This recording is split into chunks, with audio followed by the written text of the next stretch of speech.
noite. Vamos começar a palestra, tá bom? Teve um probleminha técnico, mas resolveu. Tá? E eles me avisaram que de vez de 55 vão ser 50 minutos. Então a gente vai ter 5 minutinhos para dúvida e outras questões no final da palestra. Então, qualquer coisa que vocês verem, que se assustem ou tiverem algumas dúvidas, pode anotar. A gente vai ter esse tempo no final da palestra para poder conversar depois. E a gente também vai... Eu estou aqui também na campus, então a gente pode conversar depois a respeito de várias coisas ou qualquer outra dúvida que se tenha a respeito. Tá bom? Vamos falar sobre cultivo indoor de hortaliças utilizando IoT e inteligência artificial. Parece um nome grande, mas é bem simples, é uma palestra bem visual. Eu tentei ser o mais didático possível. Tá? A parte de código que a gente vai ver aqui são trechos de códigos que já foram separados para explicar, para falar a respeito do funcionamento. E depois, se alguém quiser ver o código inteiro ou ver alguma coisa a respeito, de novo, eu estou aí. E todos os códigos, não se preocupem, eles estão já públicos no GitHub. Então, se alguém falar, eu queria esse código, eu vou mostrar os links de todos os códigos aqui. Já pode pegar, pode baixar, pode dar um fork lá no rep, não tem problema, tá? Bem, esse projeto é um projeto que eu venho trabalhando há 2 anos. Fiz várias coisas a respeito dele e eu preciso falar um pouco da inspiração que veio nesse projeto. E esse projeto veio durante a pandemia. É um pouquinho da minha história que eu vi muita gente fazendo muita coisa durante a pandemia, TikTok, começou a fazer bolo, né? E eu falei, o que eu vou fazer? E daí muita gente começou a cuidar de planta. Eu vi várias pessoas fazendo planta em casa, horta. Eu tentei fazer isso na minha casa. E daí eu comprei a semente, comprei os vasos, comprei tudo. Só que eu moro no primeiro andar de um prédio que não bate sol, não tem varanda e é úmido. Eu falei, tá, falaram que se eu colocar um pouquinho no sol por dia e colocar uma água, vai resolver. Eu falei, bacana, vou fazer isso.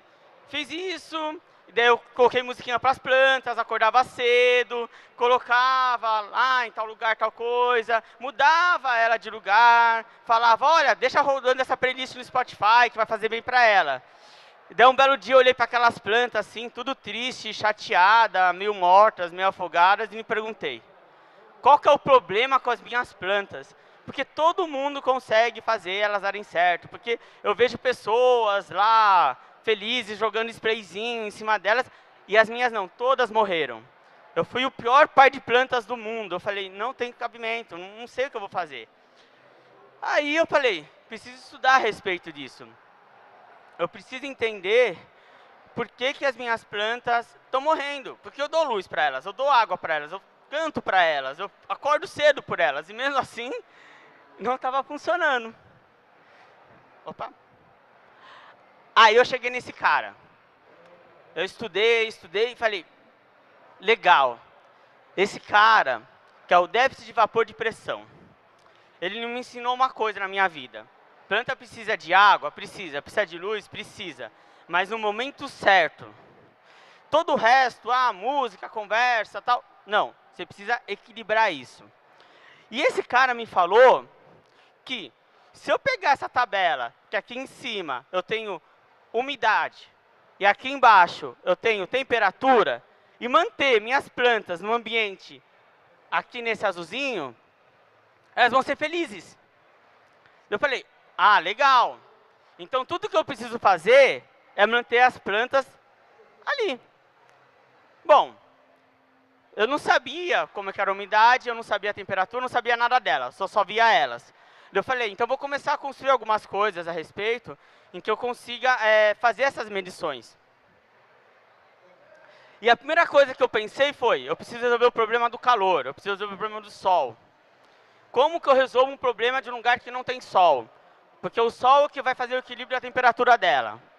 E daí eu descobri, nossa, tem um monte de luz para a planta, tem um monte de coisa. Mas eu descobri que, se eu usar fótons azuis e fótons vermelhos, resolveria. Porque essas duas luzes combinadas, elas têm a seguinte propriedade.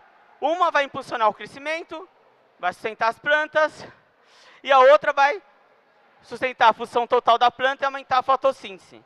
Então, com essas duas combinações dessas luzes, eu faço elas crescerem e eu consigo substituir o sol.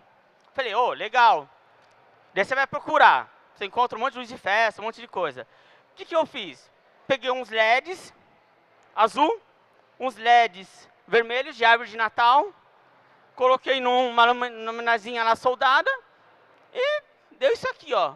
E foi legal, substituiu o sol. Eu falei, eu acho que vai substituir. Mas eu ainda não tinha certeza. Porque eu só coloquei lá, eu não tinha nenhum dado e nada que comprovasse isso a respeito. Eu não tinha nenhuma contestação de que o sol normal e esse aí davam o mesmo resultado. Então eu falei, ok, mas eu vou continuar o projeto. Eu tinha um problema, resolver o sol. Outro problema, eu precisava coletar os dados. Por quê? Para mim manter a planta naquela tabela bonitinha, em que eu falei, aqui é o mundo ideal dela, eu preciso fazer essa coleta de dados. Então, depois que eu resolvi o problema do sol, eu decidi trabalhar com esses sensores. Eles não são os sensores mais precisos, mas eles são os mais baratos. Por que eu usei os mais baratos? Porque eu quero montar um projeto que seja barato, em que todo mundo consiga ter uma horta em casa, e não tenha que dar um rim para isso. Então, beleza.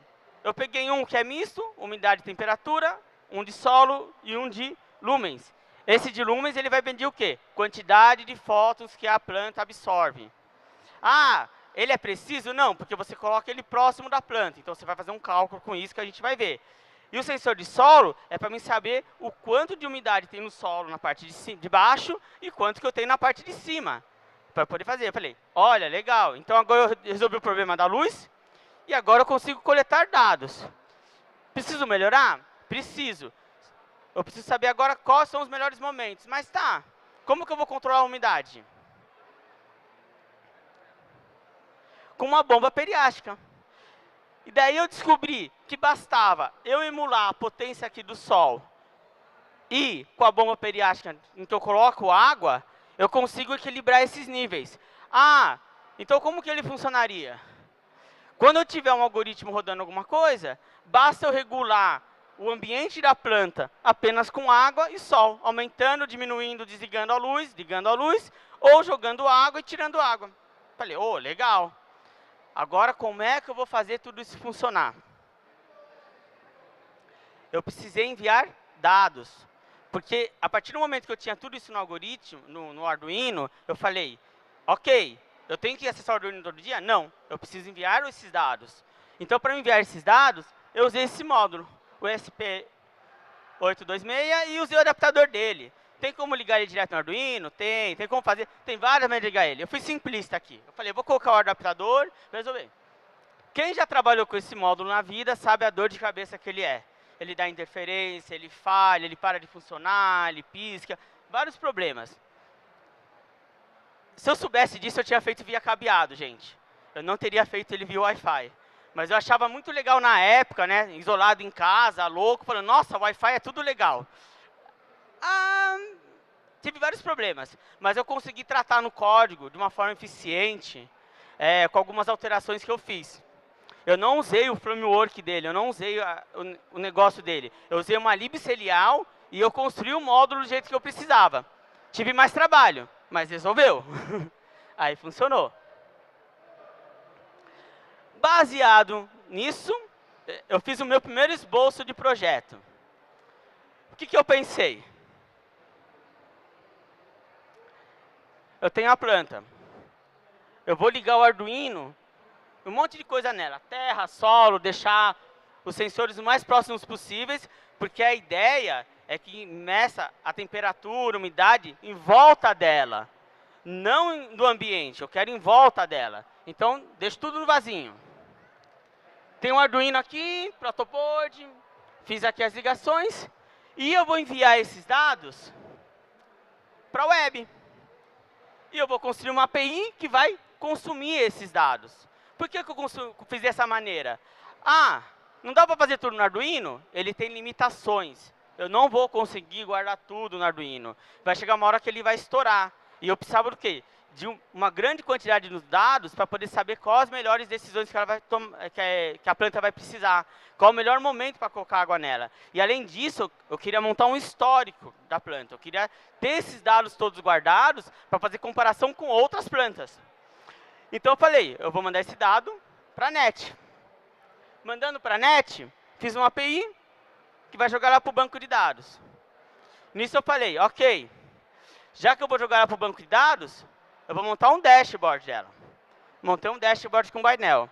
Falei, pô, já que eu vou fazer comandos de atuadores a partir de um botão do dashboard, eu posso integrar ela com um assistente virtual. Se eu posso integrar com assistente virtual, eu posso construir um bot e fazer tudo sozinho, não precisar apertar nada. Legal. Daí eu idealizei isso. Fiquei pensando, falei, dá para montar. Primeira coisa, pensei no código do Arduino. Depois que eu consegui resolver ele, o resto foi módulo a módulo. Aí agora o que a gente vai fazer? Eu vou explicar os detalhes de cada módulo separado. E a gente vai entender como que foi toda feita essa construção. Primeiro, estrutura de banco de dados. Eu fiz o mais simples possível. Lembra que eu falei que eu queria guardar os dados de todas as plantas? Então, eu construí painéis. Cada planta eu dou o nome de um painel. Toda a planta vai ter os dados dela armazenados aqui. E a partir desses dados compilados, eu ia construir um cara que tomasse as decisões, ou eu ia fazer alguma ação sozinho, tipo, apertar o botão para molhar ela, apertar o botão para acender e regular a luz dela, coisas do tipo. Então, esse foi o DER que eu montei da estrutura de banco de dados. Eu tentei ser o mais simples possível, gente. Por quê? Porque eu queria que o projeto ele fosse enxuto. Eu não queria fazer um projeto gigantesco, com milhares de framework, AWS e todas as ideias. Eu falei, eu quero um projeto simples, que funcione e seja fácil de replicar. Aí eu pensei, como que eu vou montar o web service? A minha API do web service, eu fiz uma instância numa máquina Ubuntu, numa VM. Daí nessa máquina eu trabalhei com Apache PHP e tive a ideia de fazer esses comandos para minha API. Atuadores, acender, molhar e apagar. Ok, por aí então eu consigo controlar como a planta vai funcionar. Molha ela, apaga a luz, acende a luz. Dados compilados. Lembra que a gente vai fazer um bot que toma decisões? Para ele conseguir tomar decisões, eu preciso pegar esses dados. Então, a API ela vai fazer a compilação desses dados e mandar para o bot tomar a decisão. Daí eu fiz pegar a lista, pegar a semana, o diário de acordo com a ação, que pode ser água, luz, outra coisa. E como que ele vai fazer? Por período ou por painel diário. E por último, eu fiz um put. Mas esse put está fora do padrão. Se você olhar na arquitetura de software, alguma coisa, falar, meu, esse put está errado. Mano, deixa eu lá, você fez tudo em get, por que você está passando o comando do put, os dados, as variáveis para inserir, tudo via get? Por que você está fazendo dessa maneira? Por que não comando? Porque o módulo Wi-Fi do Arduino, ele dá muita interferência. Eu tive que tratar isso. Eu tive que tratar diversos casos. Então, eu tentei usar o protocolo mais simples possível. Então, eu fiz uma request put via get, enviando os dados via get mesmo. E no próprio código, depois vocês vão entender isso, que é o que eu vou exemplificar para vocês. Que se vocês tentarem mandar cabeçalhos grandes com o Arduino, vai dar problema.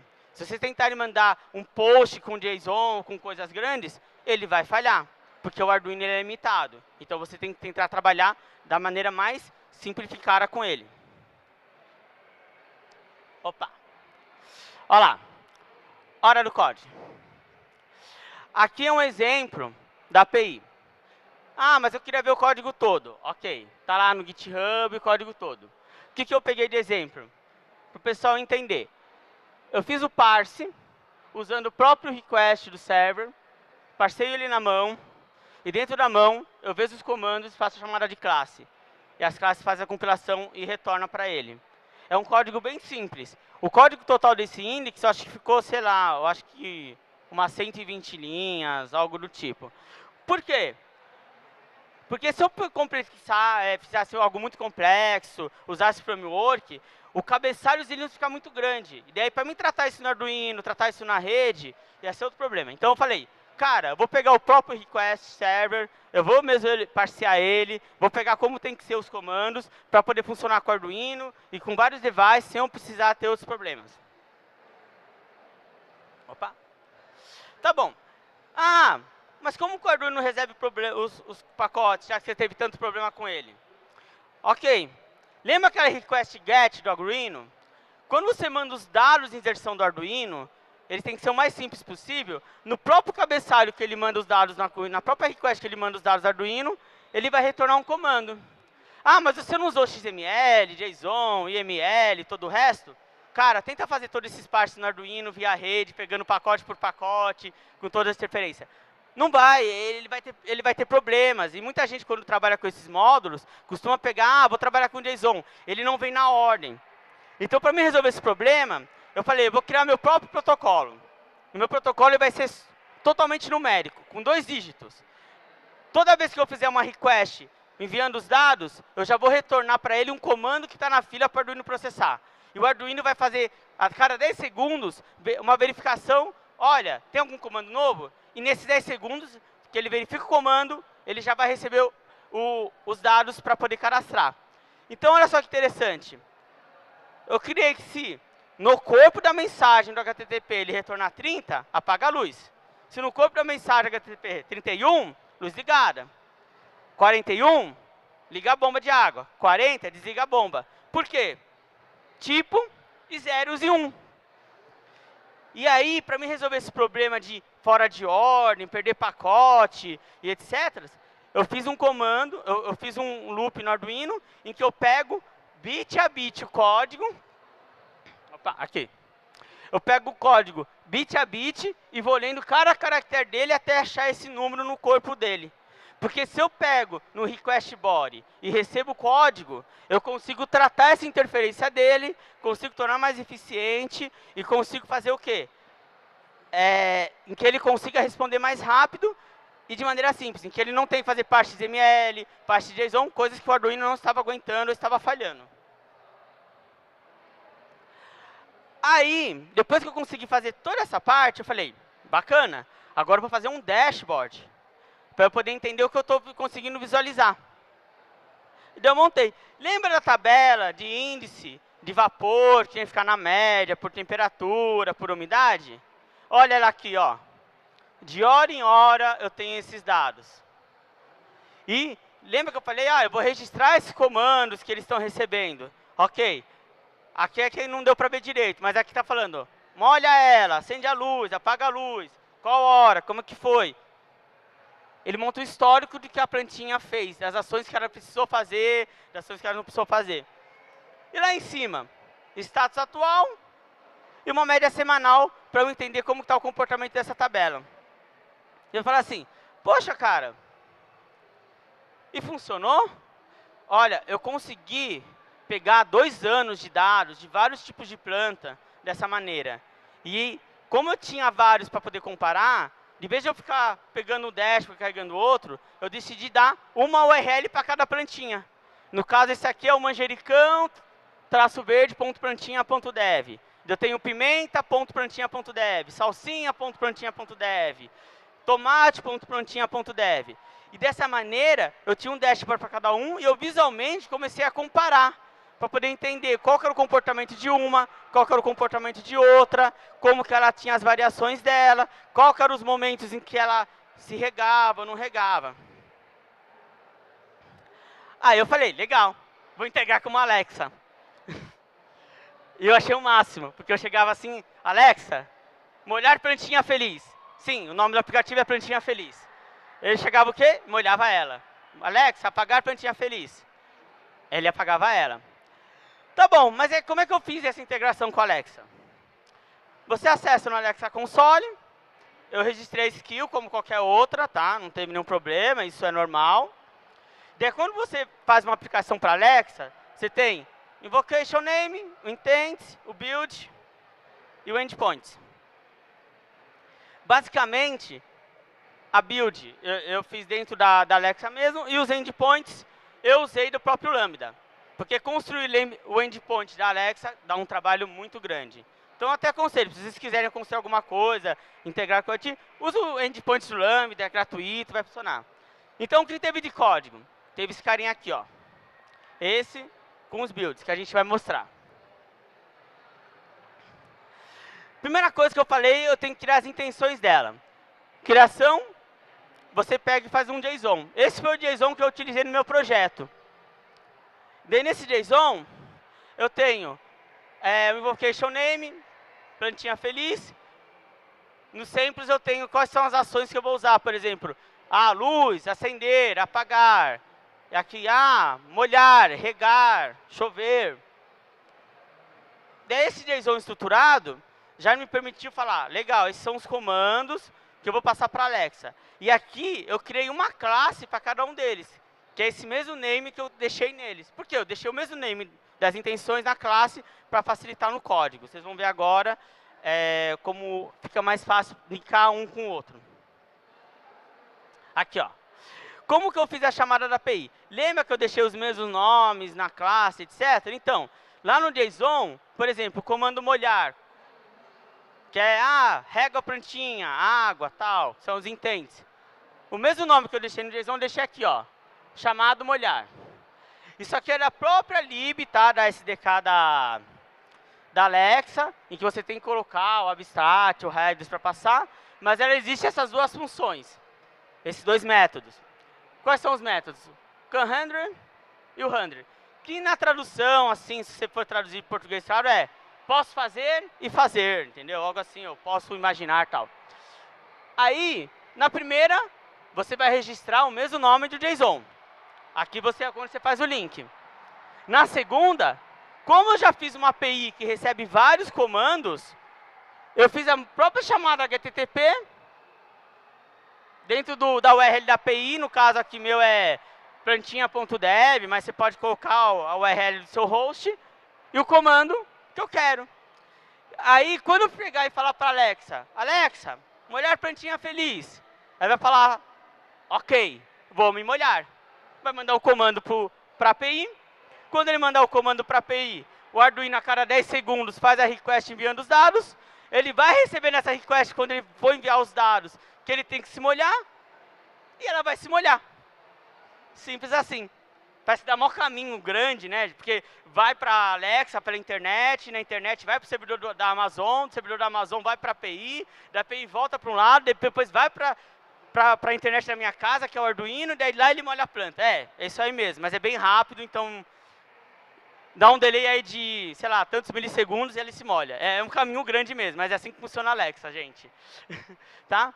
E, né, você pode, no próprio Skill Builder, registrar as funções, tá? Que você vai chamar. Isso aqui também é uma coisa da Alexa, eu coloquei aqui para simplificar, para mostrar como que você pega aquelas classes que você vai criar com aqueles métodos e colocar dentro. Isso é um código Python em Alexa. Mas eu queria ver o código com os comandos que você fez, etc. Tá lá no GitHub, Alexa, underline, plantinha, Richard Brocchini, GitHub. Tá lá o código completo, com as bibliotecas do Lambda e tudo que eu fiz, inclusive o JSON que eu apliquei aqui. Opa! Legal. Agora, depois que você colhe os dados, depois que você pega, tem integração com o bot, você tem um painel, que você consegue visualizar os dados, que você faz todo o estudo dos dados, que você começa a comparar um dashboard com outro dashboard, como que uma plantinha ficou mais forte que a outra, eu criei esse robozinho. E eu descobri que a sacada de você cuidar de uma planta é você saber o melhor momento da vida para dar água para ela. E a água, assim, é a coisa que ela mais precisa, mas tem que ser dada no momento certo. E daí eu montei essa árvore de decisão simples, que é um algoritmo de AI, tá? Eu não vou focar muito nele agora, porque se eu fosse focar nisso, abrir ele inteiro para vocês, e como que eu fiz e tal, eu vou ficar aqui o dia todo com vocês, a noite todas. Mas, às 8 horas, a gente vai estar lá no palco da Steam, da comunidade, lá perto do Johnny D, lá.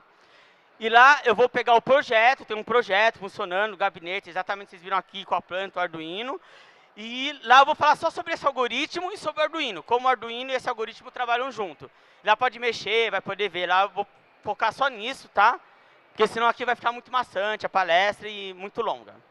Mas, para vocês entenderem, uma árvore de decisão é basicamente isso. Eu faço perguntas, ela vai percorrendo, e de acordo com os dados coletados da situação que o Arduino vai mandando de tempos em tempos para ela, ele vai tomando decisões.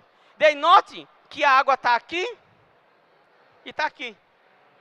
E olha o quanto que ele percorre. ele fica mais tempo aceso do que apagado.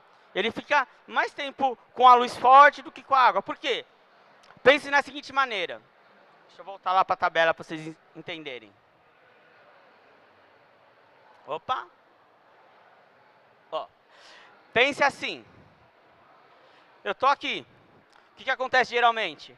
A planta ela vai absorvendo a água, vai secando a terra, vai recebendo sol, vai ficando calor. Opa, estou subindo, estou subindo, estou subindo, estou subindo. Oh, entrei no vermelho. Aquele árvore de decisão vai entender, opa, peraí, ela está entrando aqui. Molha ela. Daí, daí, estou subindo, estou subindo, estou entrando no vermelho. Legal, molha ela. A brincadeira é essa. É isso que aquele robozinho faz. Ele fica vendo os limites, vê qual momento que ele está para sair do vermelho, molha ela. Ah, mas aí ela começou a ficar aqui. Ah, começou a ficar muito quente. Tá bom, apaga a luz, daí sobe a temperatura. Daí apaga, sobe, molha. É isso aí. Então ele fica brincando para manter ele dentro desses limites a partir dos dados que ele coleta.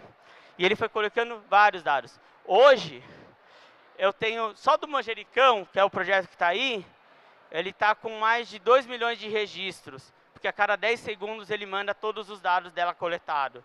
E o algoritmo ele trabalha com isso, ele trabalha com esses registros, que eu compilo no PHP, ele manda para esse carinha do Bash Script, e ele toma as decisões baseadas nisso.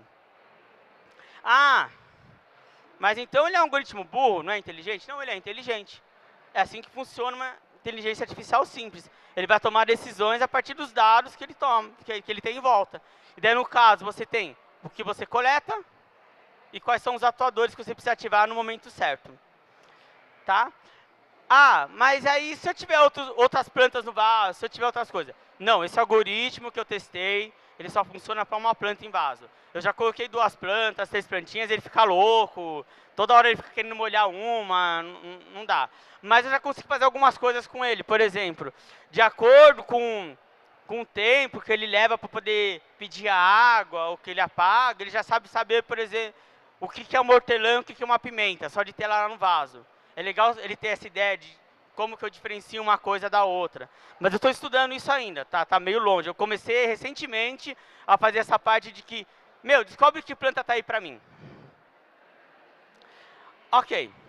Bom, fica a chamada, tá, para vocês, se vocês quiserem. 8 horas, bancário Steam Cordel.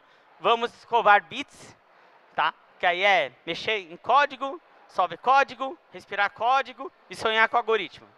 É isso aí. Então, vocês estão todos convidados também para ir lá. Tá? E aqui são os materiais completos que eu usei. Especial essa lâmpada. Esses materiais eles são muito baratos. Eu gastei, para montar uma nesses materiais, uns R$300. E você conseguir montar alguma coisa com R$300 na situação de hoje é um baita ganho. Você fala, opa, que legal. Porque eu tentei pegar peças baratas, peças em promoção, Black Friday, etc. Então, não foi nada surpreendente, tá? Foram todos materiais simples. Esse é o mais complicado. Se você procurar lâmpada Grow na internet, que é essas lâmpadas que fazem exatamente isso que eu fiz, mas algumas têm uns LEDs mais potentes, você vai achar lâmpada de R$2.000, R$1.000, R$5.000. Tem uma da Samsung que custa 10 mil e poucos reais. Falei, não. Agora, se você comprar uma lâmpada LED normal, de R$20 lá no Eletro da Vida, comprar as luzinhas azuis e vermelhas, e você mesmo soltar, você vai ter o mesmo efeito e vai gastar, sei lá, acho que uns 30, 40 conto. Que foi o que eu fiz. E se você procurar no Mercado Livre essas luzinhas meio que montadas, tem gente que vende. Que os caras mesmo montam e ficam vendendo. Então, assim, dá para você montar isso de uma maneira barata. E dentro do que eu estudei, quando eu fui fazer cultivo indoor, eu queria comprar coisas prontas. Eu pesquisei várias lojas da internet. E qual foi o problema? Todas são muito caras, porque todas vendem equipamentos caros. Vende o reloginho de bolo, para eu poder saber quanto tempo eu tenho que deixar o bolo no forno, custa R$80. O mesmo reloginho para planta custa 100 e poucos reais. Eu falo, é um reloginho, claro, mas é isso. A lampadinha que você pega para piscar na árvore de Natal vermelha e azul, vai custar, R$10. A lâmpada Grow vermelha e azul, que é o cara que soldou lá, os caras já vendem por R$1.000. Você fala, não, peraí. Então, essa lâmpada vocês podem montar. Vocês podem pegar uma, tirar os LEDs, vocês colocarem nos LEDs. Vocês vão gastar pouco. E se vocês pegarem e quiser comprar a conta, procurem por lâmpadas LEDs azul e vermelha juntos. Muita gente monta de forma amadora, etc. Mas não é um bicho de sete cabeças. Opa! E aqui tem as linguagens de programação que eu usei. Para fazer a parte do Arduino, eu usei C. Para fazer a parte do dashboard, JavaScript. Para fazer a parte do robozinho, Bash Script, que é uma linguagem nativa no Linux. E eu deixo esse código rodando no Chrome a cada 15 minutos. Então, de 15 em 15 minutos é quando o robô vai lá, verifica os dados para tomar alguma decisão. Para fazer a parte de integração com o assistente virtual, Python. E para fazer a parte do web service, integração com o banco de dados, PHP. Opa. Perguntas? Opa. Tá. Gente, eu corri um pouquinho porque eu tinha perdido aquele tempo, fiquei com um pouco de receio de não sobrar tempo para conversar. Ali, ó.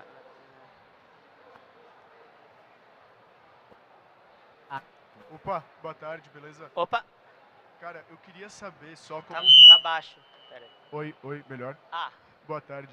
Eu queria saber só como você rotulou os dados da sua árvore de decisão. como que eu rotulei? Isso. Ah, entendi. Vamos voltar aqui. O que eu fiz? Quando a gente for ver aqui o algoritmo, tá? Eu trabalhei esses dados pegando ele aí dentro de um JSON mesmo, tá? No web service. E dentro deles, se você for ver aqui, é que aqui ficou só a parte dele fazendo os ifs, né? Para saber a árvore. Mas lá em cima, eu faço a separação de cada uma do que é atual dele. E eu pego e faço uma comparação já numa base de conhecimento. Então, se você entrar aqui dentro do GitHub dessa árvore aqui de decisão, que é bash, underline plantinha lá no Git, você vai ver que lá no GitHub tem um algoritmo chamado manjericão.sh, tipo hortelã.sh. E dentro desse ele já carrega o que ele entende que é a melhor decisão para eles e embaixo ele toma essas decisões. Certo? Perfeito. Mais alguém? Alô, boa noite, meu nome é Jackson. Primeiro, parabéns pela palestra super interessante. Eu sou iniciante no Arduino, eu sou professor de programação web, né? E, tipo, a minha dúvida era justamente essa questão de integração, né? Entre o hardware com a web ali, né? Eu tenho duas perguntas. A primeira pergunta é se você chegou a utilizar ou pesquisar alguma coisa relacionada com o Arduino, com o Raspberry Pi, né? Que ele já tem a questão da Wi-Fi, né? E a outra pergunta é se você chegou a testar ou pensar em utilizar essa ideia de monitoramento com outros tipos de coisas além de plantas. Ah, tá. Então, teve um momento que eu fiquei tão irritado com aquele módulo SP, sério, de quebrar ele. Eu falei, fui lá, joguei no chão e pisei em cima dele, porque não funcionava direito aquilo. Que eu pensei em usar o Raspberry Pi, porque o Raspberry Pi ele é um computador, eu consigo fazer jogo nele, eu consigo colocar, ele é quase um computador completo. Eu quase estava entrando ali comprando um Raspberry Pi. Mas aí eu falei, pô, o Raspberry Pi ele vai deixar mais caro o projeto. E ele não vai ser tão desafiador. Porque eu falei, eu quero trabalhar com coisas limitadas. E eu gosto de fazer projetos pessoais com coisa limitada. Porque eu aprendi quando eu fazia maratona de programação, uma coisa muito legal. Eu nunca vou esquecer. Tava lá, os caras lá na maratona de programação e deixaram uma coisa para mim. Olha, é o seguinte, você quer saber se uma pessoa é boa? Você limita ela. Se você der um monte de recurso para ela, se eu pegar aqui, ligar um Windows nisso aqui, fizer com um monte de recurso, vai ser um projeto que vai ficar caro, vai ficar dependente, e várias coisas que eu usei aqui de soluções criativas não vão acontecer. Agora, se eu trabalhasse com um hardware limitado que fosse barato, eu ia conseguir ter um projeto barato e que ele tivesse sim, alguma inovação. Se eu tivesse com o Raspberry Pi, essa palestra ia ter 20 minutos. Ó, gente, peguei o Raspberry, coloquei esse módulo, coloquei isso aqui, baixei um Linux para ele e legal, ó, funcionou. Agora, com o Arduino, realmente teve um esforço, mas esse esforço foi recompensado. Ok? Mais alguém? Opa. Ah, segunda, desculpa. Não, eu fiquei só focando, testando isso. Fora isso, eu estou fazendo um robozinho que aspira em casa. Eu estou fazendo outro tipo de sensores com rodinha nele para ele poder limpar minha casa sozinha e tal. Mas aí é uma doideira minha, assim. Mas eu não testei ainda desse jeito, tão de forma tão profunda tal, como você espera. Tá bom? Tá bom. Mais alguém?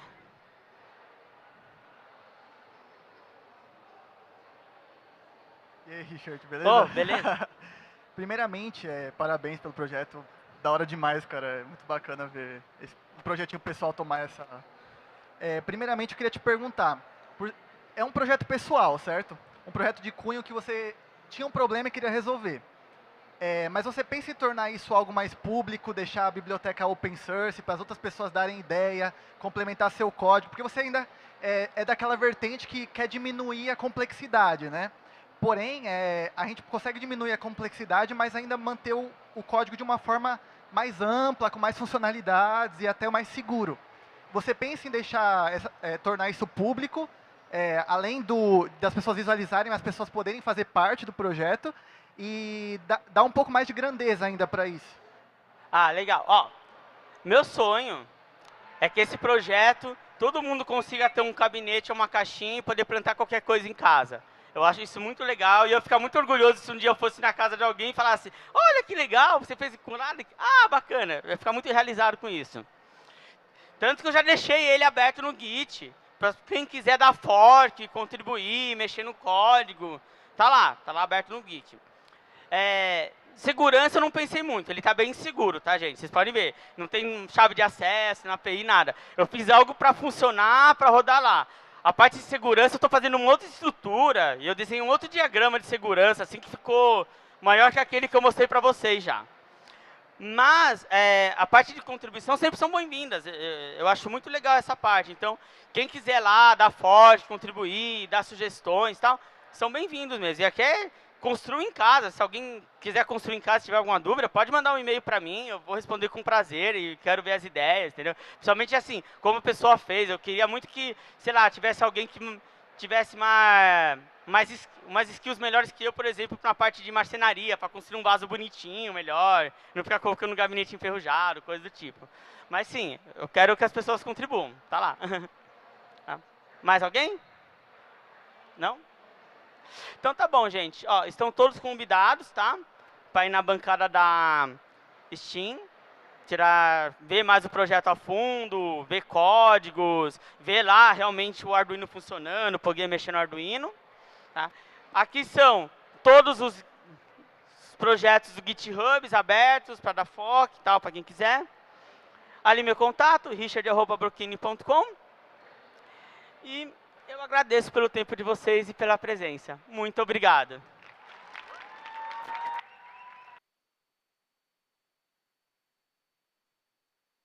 Amanhã vai ser um novo dia. O Brasil vai se levantar.